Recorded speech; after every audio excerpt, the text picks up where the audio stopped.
সালাম দিয়েছেন, একটু জোরে বলেন। সেই মা খাদিজাতুল কুবরা রাদিয়াল্লাহু তাআলা আনহাকে বলতেছেন উনি ইনটেক ছিলেন না, এই মোল্লাগুলোর জ্ঞানের উপর প্রস্রাব করতেছি, ঠিক না? ঠিক না?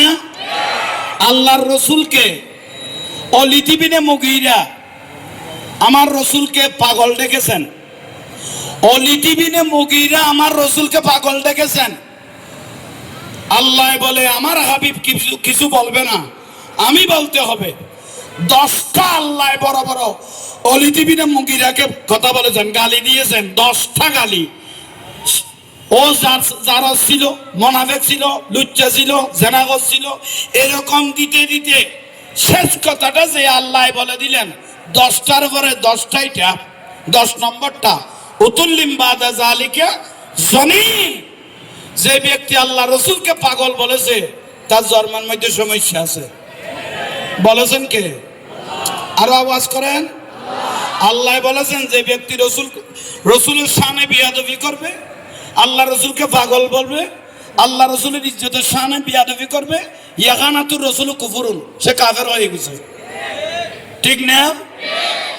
তাহলে ওয়ালিদ ইবনে মুগীরাকে উতুল্লিম বাদা জালিকা জনিন, আল্লাহ নিজে যারা বলেছেন যারা রসুলের শানে বিয়াদবি করে তাদের জন্মের মধ্যে কি আছে? দোষ আছে। বলে কি আছে? দোষ আছে। ওয়ালিদ ইবনে একটা গ্যাং ছিল, ওর বন্ধু বান্ধব ছিল, এরা বলতেছে ওই ওয়ালিদ ইবনে মুগীরা প্রতিদিন তো মুহাম্মদ সাল্লাল্লাহু আলাইহি ওয়াসাল্লামের সাথে ডিস্টার্ব করস, কোনদিন আল্লাহ রসুল তোরে বড় কথা বলে নাই, আজকে তো এমন কথা বলে দিল তোমাকে যারা সন্তান বলল উতুল্লিম বাদা জালিকা জনিন। তো বন্ধুরা বলে আমরা মুহাম্মদ সাল্লাল্লাহু আলাইহি ওয়াসাল্লামকে না মানতে পারি, উনার ধর্মকে না মানতে পারি, উনি যে ছোটবেলার থেকে এই পর্যন্ত কোনোদিন যে মিথ্যা বলা নাই এটা গ্যারান্টি আছে। একটু জোরে বলেন না। আল্লাহর রসুল যে ছোটবেলার থেকে এই পর্যন্ত যদি কোনোদিন যে মিথ্যা কথা বলা নাই এটার কি আছে? তোমাকে যে যারা সন্তান বলেছে, এখন আমাদেরও তোরে সন্দেহ লাগে। আর বন্ধু হলো তো তোরে এখন কি লাগে? ওই তো এখন দেখ ভাজা বাজিয়ে না গেলাম, তাড়াতাড়ি এক দুমুর মেরে ঘরে গেলেন। ঘরে যাওয়ার পরে এত বড় তলোয়ার বার করে মায়ের কাঁধের উপর ধরল। মায়ে বলে কিরে বেড়া, তুই আমার ছেলে, কাঁধের উপর কেন তলোয়ার ধরলি? খোদা আব্দুল্লাহর বেটা মুহাম্মদ সাল্লাল্লাহু আলাইহি ওয়াসাল্লাম আজকে আমাকে আমার বল জন্ম নিয়ে জন্মর বলে সমস্যা আছে কথা বললো। উতুল্লিম বাদা জালিকা জনিন, আমাকে জন্মের সমস্যা আছে বলছে। কিন্তু মুহাম্মদ সাল্লাল্লাহু আলাইহি ওয়াসাল্লাম এ কথা বলার সঙ্গে সঙ্গে আমার বন্ধু বান্ধব সবাই আমাকে সন্দেহ করতেছে, কারণ আল্লাহ রসুল তো জীবনে কোনোদিন মিথ্যা কথা, একটু জোরে বলেন না। মা বলো নইলে এই তলোয়ার তোমার কাঁধের উপর চালাই দিব। মা এখন দে এতদিন বাদে না সজার আবু চল্লাহ দে ফাল্লাত ফিরগুসের। বাবা শোনো, তোমার বাবার কোনো ধন সম্পদের অভাব ছিল না, কিন্তু তোমার বাবার পাওয়ারি শক্তি ছিল না। পাওয়ারি শক্তি মানে হিজরা, হিজরা মানে 10 পর বাপেরই, ঠিক না? এই ফুতানে ঠিক কর দে, এই তালন নাই দে। হিজরা মানে 10 ছেলের বাপ, তুই ঠিক কর দে। তোরা খনসও থাকছো তো ফুতর ফুতায় ফেঁকে ডেকেই দে না। লেডি তো জসিম ভাই তারা লেডি করে গেলি। হিজরা মানে পাওয়ার নাই না। এই তোরা ফুতায় মোবাইল চালাই ইন্দি টানিবি, ইন্দি জড়িব। এক সময় 22 বছর 25 বছর বিয়ে করিবি, বউ লাঠি ছোট বালামত্তর বেলায় দিব। কবে এখানে স্যারা লাইক করতে না, জিনিস তো নাই এখানে বুঝতে লসক দেরি। ইয়াল্লাই চলা চলিবে বন্ধ কর, চলাবি গলিব, তারপরে জ্বলিবি বরবাদ হবি। ইয়াল্লাই ইয়াতুল্লি ফুরুজিহিম হাফিজুন, আল্লাহ হতে পুরুষত্বকে হেফাজত করো, বউর হাতে গেলে ইজ্জত রক্ষা হবে, ঠিক না? ঠিক হইলে সতর্ক বাণী দিয়ে দিলাম। তাইলে আসেন, ওয়ালিদ ইবনে মুগীরা মায়ের কাঁধের উপর যখন ছুরি ধরলেন, মায়ে বলতেছে বাবা তোমার বাবার ধন সম্পদের কোনো অভাব ছিল না, কিন্তু ওনার পাওয়ারই শক্তি ছিল না। আমি চিন্তা করতেছি, আমি যদি মারা যাই, তার বাপ যদি মারা যায়, এত সম্পদ এগুলো কে খাবে? শেষ পর্যন্ত আমাদের ঘরে একজন রাখাল আছে, তার থেকে অবৈধ সম্পর্ক করে আমি তোমাকে পেটে নিয়েছি, ঠিক কিনা? রাখাল থেকে অবৈধ সম্পর্ক করে আমি তোমাকে পেটে নিয়েছি তোমার বাবার সম্পদ রক্ষা করতে যাও। আসলে তুমি সৎ সন্তান নও, তুমি হলে জারজ, ঠিক কিনা? আল্লাহর রসুল পাক যে কথা বলেছে, তাহলে রসুল পাকের সামনে যে ব্যক্তি বিয়াদবি করবে, আল্লাহ রসুলের সামনে যে ব্যক্তি মস্করা করবে, তার কোনো না কোনো দিকে জন্মের সমস্যা আছে, ঠিক কিনা? এখন বেগুন ওষুধ দিয়ে দেখায়, অ্যান্টিবায়োটিক লইল। বেদাত বলার কোন সুযোগ নাই।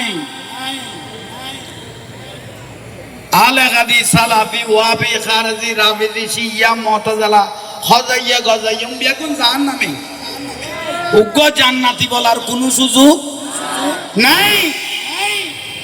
সোজা উত্তর। মাজার বললে বাস লাগে, এলাকার মেম্বার না এলাকার ওটা বসো না, ফল করে গেলাম ভিতরে মানুষ। আলহামদুলিল্লাহ, শুকরিয়া, সবাইকে দেখে ভালো লাগতেছে।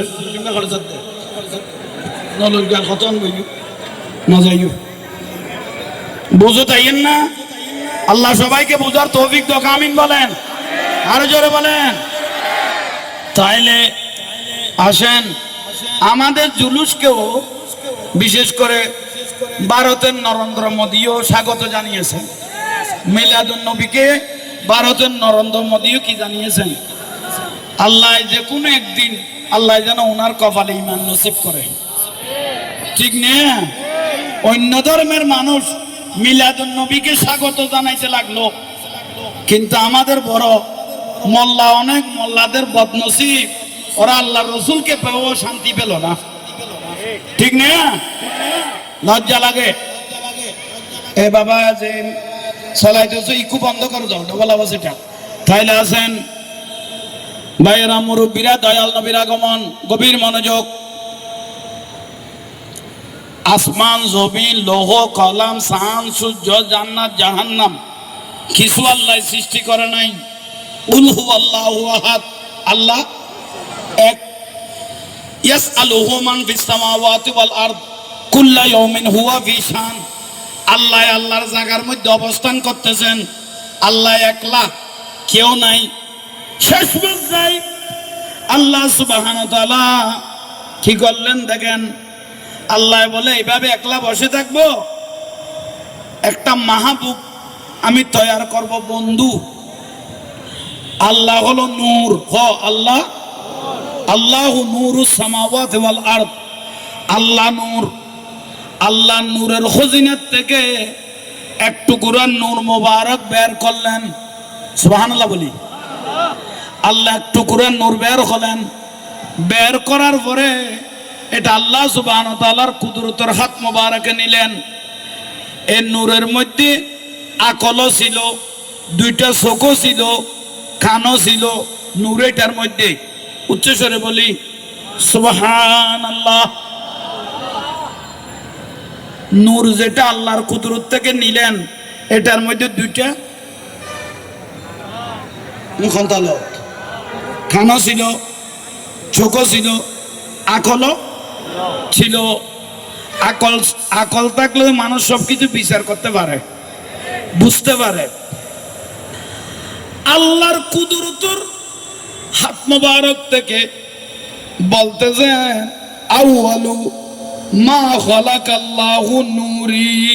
ওই দুনিয়ার মানুষ শুনো, আমার রাসূল বলতেছেন, আল্লাহ যে নূর মুবারক সর্বপ্রথম বের করেছেন, সেটা আর কেউ নয়, সেটা হলো আমি রাসূল মুহাম্মাদুর রাসূলুল্লাহ সাল্লাল্লাহু আলাইহি ওয়াসাল্লাম। উচ্চস্বরে বলুন সুবহানাল্লাহ। সেটা হলো আল্লাহ রাসূলের নূর, বলেন না? আমার রাসূল বলতেছেন, এই নূর থেকে রাইতু রব্বি, চোখ দুইটা দিয়ে আমি আল্লাহকে দেখতেছি। আজ্জা ওয়াজাল্লা ফি আহসানা সূরাত, উচ্চস্বরে বলি আল্লাহর রসুলের নূর থেকে আল্লাহ সেই চোখ দিয়ে, আমার রসুল সেই চোখ মোবারক দিয়ে আল্লাহকে দেখতেছেন। একটু জোরে বলেন। সেই জন্য আমার রসুল বলা আনা মানে আমি,